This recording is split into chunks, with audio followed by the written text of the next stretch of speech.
Jadhav sir, यानंतर सातारा जिल्ह्याचे जिल्हा क्रीडाधिकारी सन्माननीय नितीनजी तारकर साहेब यांना मी विनंती करतो की आपण या सभेच्या निमित्तानं आपले विचार व्यक्त करावे।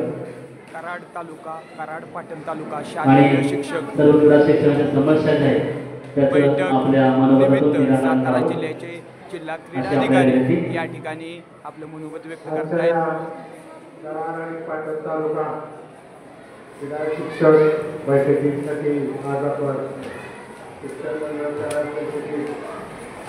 जागृती कन्या प्रचाराच्या ठिकाणी उपस्थित आत्ताच त्यांनी मनोगत व्यक्त केलं ते कोल्हापूर राज्य क्रीडा महासंघाचे अध्यक्ष आरवाई जाधव सर, त्याचबरोबर डॉक्टर महेंद्र भोसले सर, सर्व त्यांचे संघटनेचे सर्व सहकारी पदाधिकारी, जाणवले सर, तसेच आमच्या कार्यालयाचे सर्व सहकारी आणि उपस्थित सर्व क्रीडा शिक्षक। जाणवले सरांनी सुरुवातीला 2 तालुक्याचं सांगितलं, कराड उत्तर आणि कराड दक्षिण। कराड दक्षिण करतात तालुका काय करू नका, जिल्ह्याचा दर्जा तुम्हाला काही दिवसात मिळतोय, त्यामुळे जिल्ह्याच्याच त्यामुळं तो काय माहिती होऊ शकत नाही।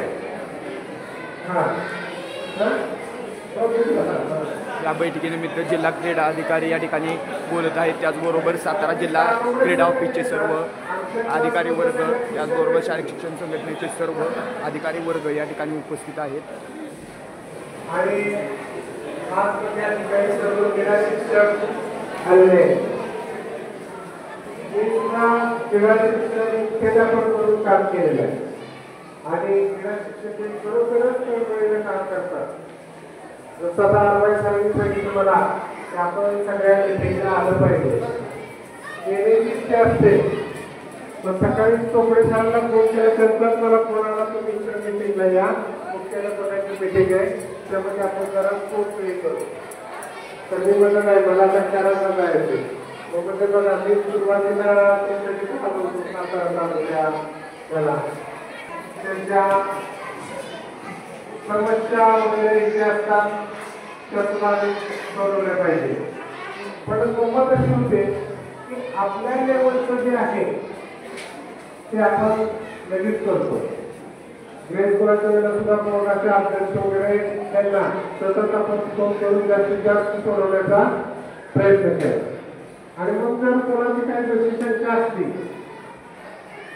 तर ते हे ऑनलाईनचं जे होतं ते ऑनलाईनचा आपण डाटा सुद्धा आपल्या सरकारवर घेतलेला